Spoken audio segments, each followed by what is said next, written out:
Hola, soy Giuseppe Caputo y me alegra darles la bienvenida a esta charla de primeras impresiones. Es un programa organizado por la BLA, la Biblioteca Luis Ángel Arango e IDARTES. Y en esta ocasión vamos a hablar de este libro increíble, Poco, de Laura Ortiz Gómez. El libro fue el ganador de la segunda edición del Premio de Narrativa Elisa Mujica, que organiza IDARTES. Yo a esto quisiera agregar, y a título personal, que es una alegría inmensa leer en un primer libro una propuesta estética y política tan clara y contundente. Realmente inspirador, pero quisiera iniciar esta charla retomando la charla que tuvimos, la presentación de Sofoco, hace ya un par de meses. Y recuerdo muy especialmente que comentabas que sin la promoción de lectura, este libro no existiría. Entonces quisiera preguntarte por qué. Bueno, yo trabajé muchos años como promotora de lectura en distintos territorios. Y creo que por un lado eso me dio la oportunidad de conocer Colombia, de viajarla mucho. Y en esos viajes yo creo que lo que pasó fue que pude desmontar el estereotipo estamos construidos como de estereotipos en Colombia, ¿no? El peligro es que te quieras quedar, Colombia es pasión. Y todas esas cosas que usan como lo folclórico para armar una imagen de un país idealizado, y poder recorrer el país fue como poder ir hacia lo particular, salirse del estereotipo y del cliché, y encontré como en las historias particulares de la gente, sí, toda esa fuerza de la tradición y de las distintas tradiciones que nos componen, pero fue como muy conmovedor conocer lo particular de las historias de las personas. Para que se pueda hacer un buen ejercicio de promoción de lectura, es importante que haya un diálogo, porque si no es un ejercicio casi que colonial. Bueno, te vengo a leer este libro que a ti no te importa, te calles, Ya. sino que tienes que buscar el puente y cómo puede interactuar ese autor que tú escogiste con las historias que sí habitan las regiones. Ujú. Entonces creo que lo que yo trataba de hacer cada vez más era escuchar, que la promoción de lectura fuera un espacio para la escucha de los demás. Quería preguntarte entonces, que esta es una pregunta común en todas las charlas, por la serie de autoras, autores, digamos, que conformarían, digamos, una constelación literaria en la que tú podrías estar. Pues cuando recibí como el mail en el que me planteabas los temas de la charla, me acordé de algo que decía un profesor con el que tuve la fortuna de cursar en la maestría, que es Luis Chitarroni, que es escritor y también editor. Y él decía que las influencias son más una expresión de deseo y que las verdaderas influencias son ocultas. Ujú. Entonces, y yo creo que es muy así, ¿no? No sé de dónde me vendrán ciertas cosas, deben ser las lecturas ocultas que tengo ahí, pero te voy a hablar de lo que yo desearía que fueran mis influencias. Entonces, voy a comenzar por Arendt, por Hannah Arendt, que sí creo que su lectura me hizo preguntarme mucho sobre el mal, que creo que es una pregunta que ronda todo el libro de una manera muy, eh, sí, sutil o diagonal, aunque Ujú. es un tema central. Y es, bueno, y es una pregunta casi que existencial que tengo. También pienso que una autora que me marcó mucho, que su descubrimiento fue increíble, fue Eve Ewart, Ajá. porque en Eve hay algo de la oralidad muy marcado también, ¿no? Pero ella escoge como unos personajes que son mínimos o medio también marginales o como muy cotidianos, pero lo que hace Eve que es maravilloso es descubrir en esos personajes tan chiquititos como unos abismos y unas profundidades, como que ningún personaje es mínimo, ¿no? Y otro autor que me marcó mucho estando acá en Buenos Aires fue Juan Gelman, Ajá. eh, porque sus poemas son muy políticos, pero el gesto político también es la manera en la que él arma el verso, ¿no? Entonces es ese descubrimiento que modificar la gramática también es contestatario, también es político y no solo el panfleto. También aspiraría algún día a parecerme a Gelman, así sea un poquitito. Que quería preguntar por esta idea que ya he dicho dos veces, pero quiero escucharte qué piensas de ella, de la idea de la captación del sonido como algo que produce o provoca estructuras narrativas que van más allá de la linealidad. Pues para mí fue un descubrimiento, la voz del personaje o la voz del otro, y fue en la clase de dramaturgia, que tuvimos también la fortuna de tener en la maestría a Tantanian, que es como un gran dramaturgo, y yo me sentía completamente incapaz de poner a los personajes a hablar y sentía que iban a decir, hola, ¿cómo estás? Bien, ¿y tú? Como que Ujú. no iba a encontrar su voz. Pero lo que siento que me pasó cuando empecé a escuchar a los personajes es que dejé de controlar yo tanto el texto y de sentir esa sensación falsa de, ay, sí, ser el pequeño Dios que está controlando el universo narrativo. Cuando te corres de ahí y dejas que el personaje empiece a hablar, em, también hay algo como espiritual, como de corrimiento del ego, y el cuento empieza a irse a otros lugares que tú no esperabas y obviamente hay un momento consciente donde uno trata de volver a agarrar el texto y de anudar ciertos símbolos para que no se vaya al infinito, pero hay algo como de permitir, otra vez lo del cuerpo, ¿no? De permitir ser atravesado por otra cosa. Y eso me hace pensar hay un cuento de Liliana Colanzi que se llama La Ola, que a mí Ajá. me gusta mucho Ujú. porque es como esta muchacha que tiene casi que una antena parabólica y los personajes vienen a hablarle y yo creo que hay algo de la escritura que es medio así, ¿no? Como que no es que los autores o autoras seamos unos genios, gente especial, maravillosa, sino que es la literatura, la fuerza de la literatura misma que usa la gente para existir. Algo así creo yo. Y creo que el sonido de la literatura se expresa a través de la gente. Entonces, bueno, preguntarte, lanzarte estas ideas y preguntarte cómo ves tú justamente esa tensión o esa dialéctica entre centro y periferia y, y cómo entiendes tú políticamente esa decisión de correrte del centro. Pues yo estoy súper de acuerdo que, claro, el canon es una puja, ¿no? Pero sin el margen todo se agota, ¿no? Como que es en el margen donde están los experimentos, pero también ese margen del canon, pues si uno se pone a ver con cuidado, coincide con estructuras económicas, estructuras geopolíticas, estructuras sociales. O sea, por lo general esas voces que están en el margen son las que no acceden como a lugares centrales de poder, ¿no? Entonces sí creo que es un gesto político decir, bueno, pues no, me corro a mirar a estas otras cosas que hay por fuera. Y toda esta idea del buen gusto, de la alta literatura o esto, sí, a mí me parece súper cuestionable, em, porque a mí, no sé, me encanta la telenovela, la carranga, la música llanera. En nuestra conversación anterior surgió el concepto del melodrama con caché.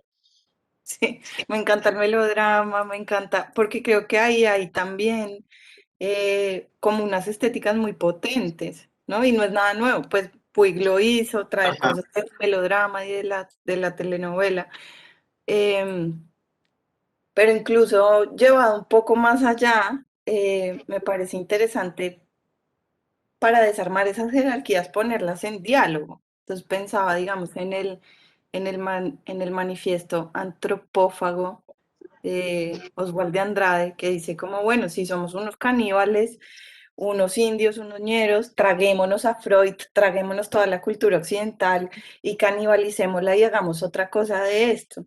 Em, Y sí, no sé, y es un poco también es la promoción de lectura, es poner en la misma mesa, en la misma nivel de importancia, un cuento de Balzac con la copla del señor que vino y que nos va a decir una copla.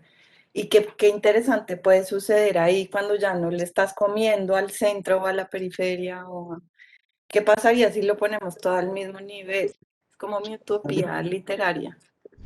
Y quería preguntarte por la contigüidad de la naturaleza, o cómo aparece la naturaleza más bien, como una fuerza en contigüidad con la violencia. Esto también está en La Mata de Eliana Hernández, es otra de las charlas de este programa. Y, y digamos, entonces en algunos cuentos la naturaleza se ve teñida o afectada por la violencia, no solo la violencia de las balas, sino una violencia económica, neoliberal, por ejemplo, ahí como en el caso del río que se seca, pero también la naturaleza aparece como una fuerza mayor, como una fuerza mucho, mucho mayor que la violencia humana. Entonces, preguntarte por la relación entre ambas fuerzas, naturaleza y violencia. Sí, pues yo sí estoy de acuerdo contigo, como que el proyecto neoliberal pues tiene como objetivo la depredación de la naturaleza y en un país tan exuberante como Colombia pues es un motor del conflicto, ¿no? O sea, parte de nuestro conflicto armado es lo que llaman recursos, pero esos recursos no, visto como recursos pues es nada, pero el territorio es mucho más que eso, ¿no? Pero a mí se me aparecía todo el tiempo como un personaje, o sea, yo creo que escribir sobre Colombia rural sin escribir sobre la naturaleza es como casi que imposible, porque la naturaleza en Colombia no es paisaje.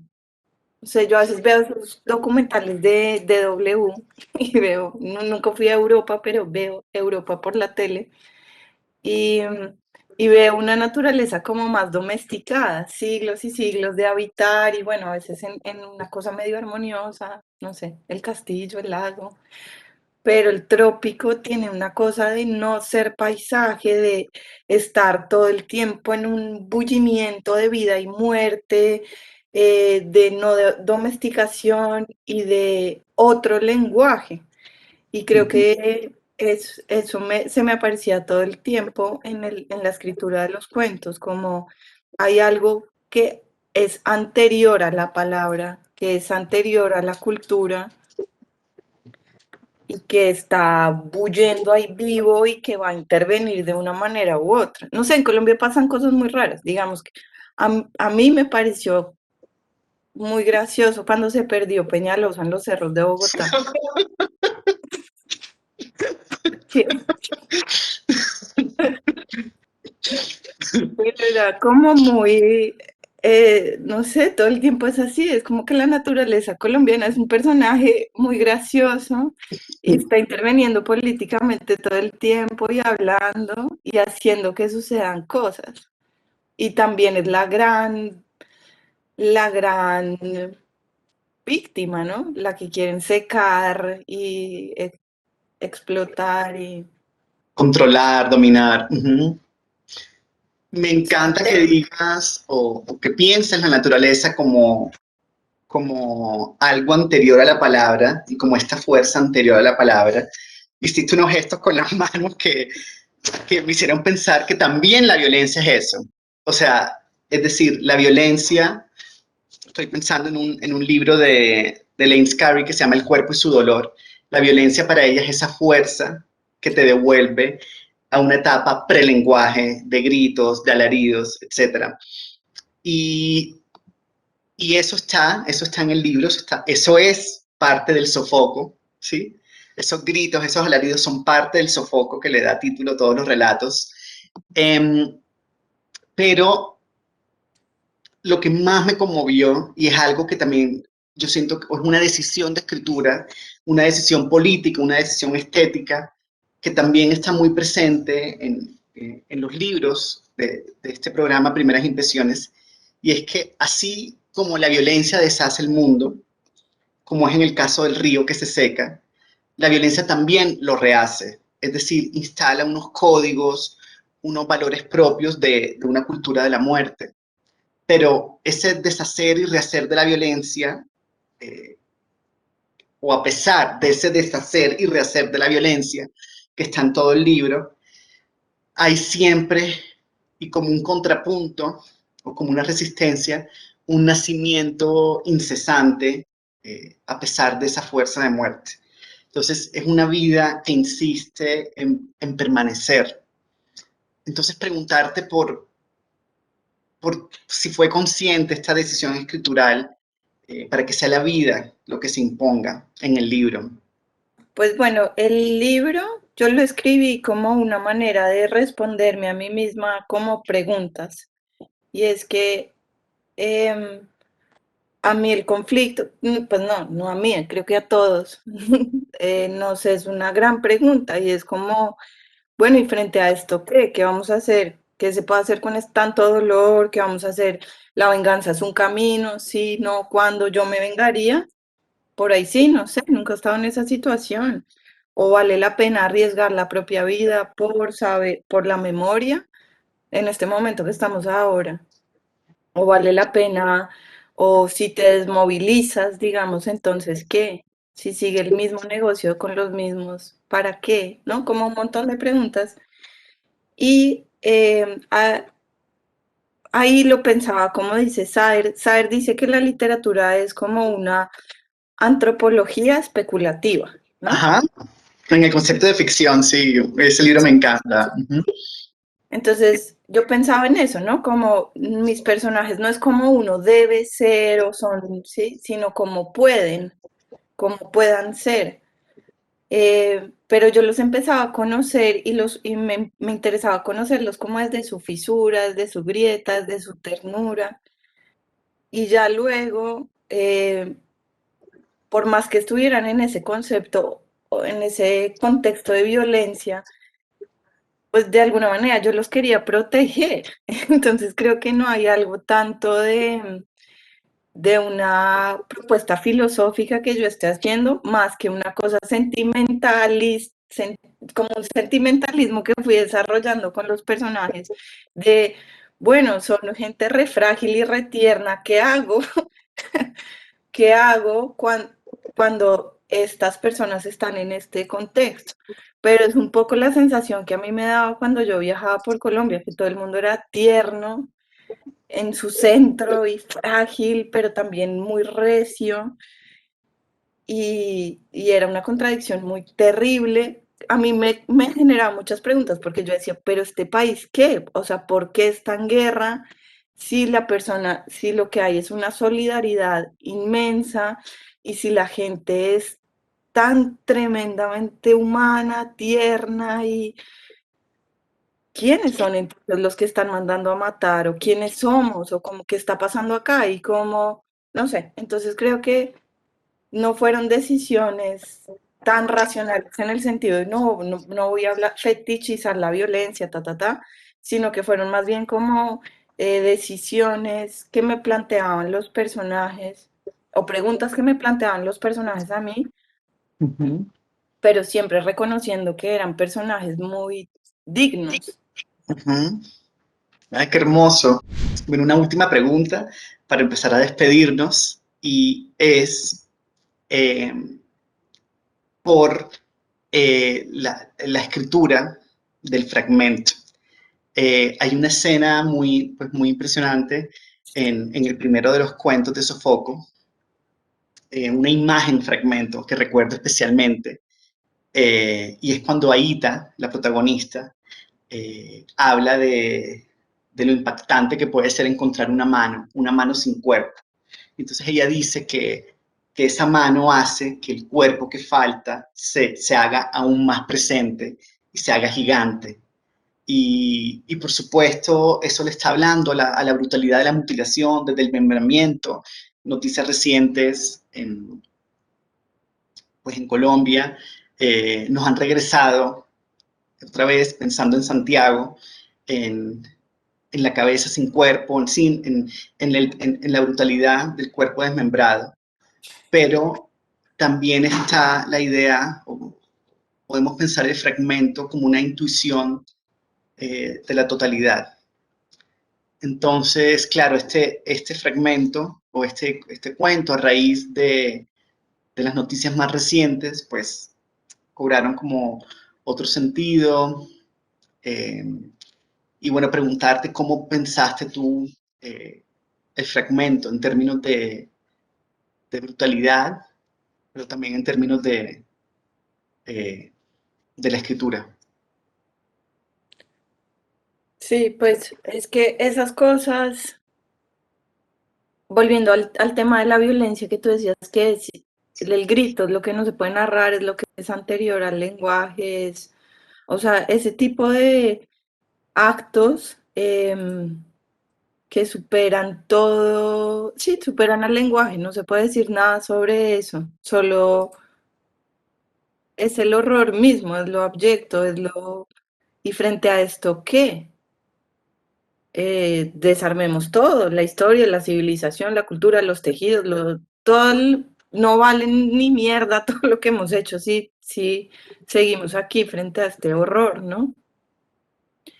Pero yo creo que la elección que hice yo, porque cómo se puede hablar del horror, fue como que el horror circundara, rondara, estuviese ahí en el centro del texto como un vacío y los personajes dan vueltas, ahí sí como el remolino de Andrueto, alrededor de ese vacío que está presente, pero que no se puede llegar a tocar, ¿no? Porque ya meter la mano ahí es meter la mano en la nada. Eh, y creo que los cuentos lo que hacen es circundar lo abyecto, pero también recobrando, que puede ser lo que tú dices de la vida y de la luz, recobrando que sí hay particularidades y sí hay historias. Entonces, no sé, con esto que tú estás contando de Santiago, em, está este gesto que no tiene nombre, pero también está la vida de él y la luz de él y sus amigos y qué habrá comido y cómo será su relación, sus relaciones más cercanas y ahí está el contrapeso como de la vida, ¿no? Que sería hermoso narrarlo a él y no solo que es una cabeza que apareció.